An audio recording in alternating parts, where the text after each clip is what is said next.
कठुआ के मामले को कुछ महीने ही बीते थे कि बीते 6 जनवरी को बिहार के गया में 16 साल की मासूम अंजना का गैंग रेप कर उसकी लाश को छत कर फेंक दिया गया। 28 दिसंबर को ही अंजना अगवा कर ली गई थी और मीडिया के दबाव के चलते ही पुलिस ने 4 जनवरी को उसके घर वालों की FIR जैसे तैसे दर्ज कर ली। पुलिस का दोहरा चेहरा तब देखने को मिला जब 9 जनवरी को उस मासूम दुखी परिवार को पुलिस ने गिरफ्तार कर लिया और उन्हें मार पीट कर इसे ऑनर किलिंग के तहत की गई हत्या करार देने को कहा। इसी दुष्कर्म के विरोध में छत्तीसगढ़ की राजधानी में 16 जनवरी को तेलीबांधा मरीन ड्राइव में कैंडल मार्च कर युवाओं द्वारा विरोध प्रदर्शन किया गया।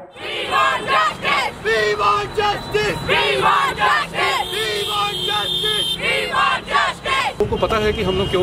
यहाँ पे इकट्ठे हुए हैं और हम लोग का सिर्फ एक ही मोटो है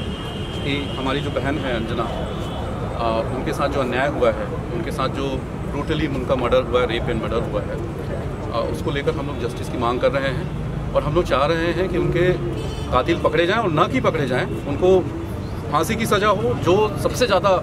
जो सज़ा हो सकती है, फांसी की सज़ा जो हमारे देश में है, न्यायिक जो सज़ा है वो सज़ा हो और जल्द से जल्द हो। हमको जैसे कहा गया है कि बहुत देर से मिला हुआ न्याय भी अन्याय से जैसा ही है, तो चूँकि पुलिस भी उसमें बहुत ज़्यादा अच्छी भूमिका नहीं, ऐसा मुझे जानकारी मिल रही है, तो हम लोग ये आंदोलन लगातार हम लोग जारी रखेंगे। आप लोग सारे लोग साथ में हैं और जब तक उनको न्याय नहीं मिलेगा तब तक हम लोग ये आंदोलन को लगातार हम लोग करते रहेंगे, ये हम लोग बता देते हैं। तो हम उनकी याद में उनकी आत्मा को शांति मिले, उसके लिए हम 2 मिनट मौन रखेंगे। मैं ये कहना चाहूँगी कि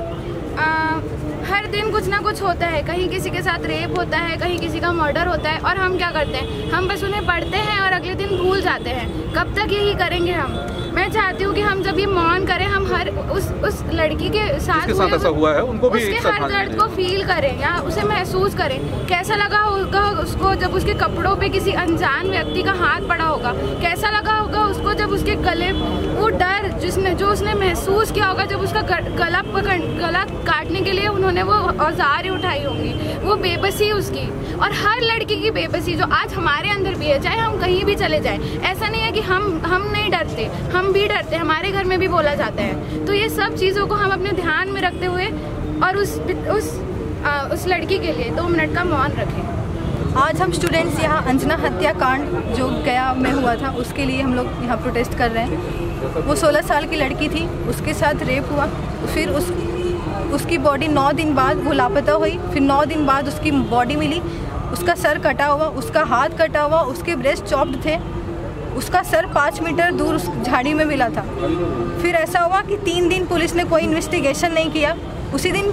पोस्टमार्टम के लिए भेज दिया गया, पर 3 दिन कोई पूछताछ मतलब कहीं कोई जांच पड़ताल कुछ नहीं किया पुलिस ने। फिर तीसरे दिन जब वहाँ के लोगों ने, मानपुर के लोगों ने, 10,000 लोगों ने जब कैंडल मार्च निकाला तब पुलिस जागी और इन्वेस्टिगेशन शुरू की, हमको ऐसा लगा।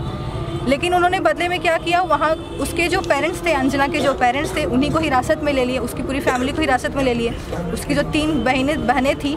2 माइनर थी, एक 9 साल की, एक 15 साल की, तो उन सबके साथ मारपीट किए, डराया, धमकाया, करंट लगाने की धमकी दी, पागल करने की धमकी दी और उनसे वो कन्फेशन उगलवाया जो वो लोग चाहते थे। और फिर उसको ऑनर किलिंग में ये लोग तब्दील कर दिए कि ये ऑनर किलिंग का केस था और केस सॉल्व कर दिए। हम चाहते हैं कि हम CBI इंक्वायरी इसलिए चाहते हैं क्योंकि हम देख लिए हैं बिहार की पुलिस करप्ट हो चुकी है, वो बाइस्ड इन्वेस्टिगेशन कर रही है, वो सपोर्ट नहीं कर रही है फैमिली को, उल्टा फैमिली को ही और दुख में डाल रही है। जिस दरिंदे ने भी ये काम किया है उसको फांसी की सज़ा मिलनी चाहिए, यही हम लोगों की गुहार है।